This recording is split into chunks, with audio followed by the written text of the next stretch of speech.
صحتی اهالی پیش از همه رعایت قاعده‌های سانیتاری و پیشگیری بیماری‌های سیرویتی میباشد. با همین مقصد در بازار ناحیه فرخار فعالیت بازار در مرکز توجه کارمندان مرکز دولتی سانیتاری و اپیدمیولوژی ناحیه قرار داشته از جانب آنها منتظم چاره‌بینی‌های نظارتی گذرانده میشوند. نیمه دوم ماه یون رید نوبتی کارمندان مرکز دولتی سانیتاری و اپیدمیولوژی ناحیه در بازار کمبودی‌های زیادی جای داشته را آشکار نمودند. عاید پیشگیری واردات محصولات پس‌صفت با فروشندگان و استعمال کنندگان صحبت گذرانده عاقبت آن را فهمانیدند. از روی معلومات مرکز سانیتاری و اپیدمیولوژی با گذراندن چنین چاره‌بینی‌ها در 5 ماه سال روان در ناحیه بیماری‌های سیرویتی به قید گرفته نشدند.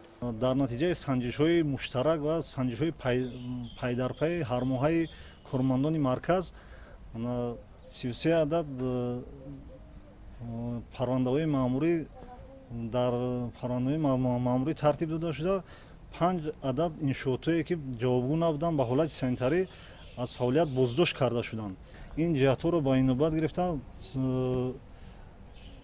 صاحبکاران هم مسئولیتی نقض نشان میدن. حالا در حدود ناحیه قریب که به نظر نمیرسد محصولات مهلتش گذشته یا بی‌صفت.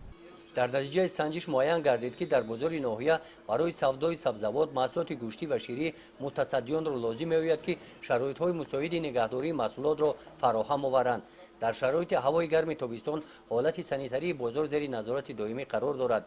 بعد تاکیدهای کارمندان مرکز سانیتاری و اپیدمیولوژی فروشندگان در بازار با لباس یگانه کاری تامین شدند. برای پیشگیری واردات مال و محصولات پس‌صفت و غیر سانیتاری رعایت حتمی طلبات‌های قانون جمهوری تاجیکستان درباره حمایت حقوق استعمال کنندگان کارمندان مرکز دولتی سانیتاری و اپیدمیولوژی استعمال کنندگان را تاکید می‌نماید که برای سری وقت آشکار ساختن محصولات پس‌صفت در بازار و مرکزهای سودا با آنها همکاری زیچ داشته باشند. گزارش خواجه نظریف خدای نظر ظهورов از ناحیه فرخار برای برنامه اطلاعاتی نوید.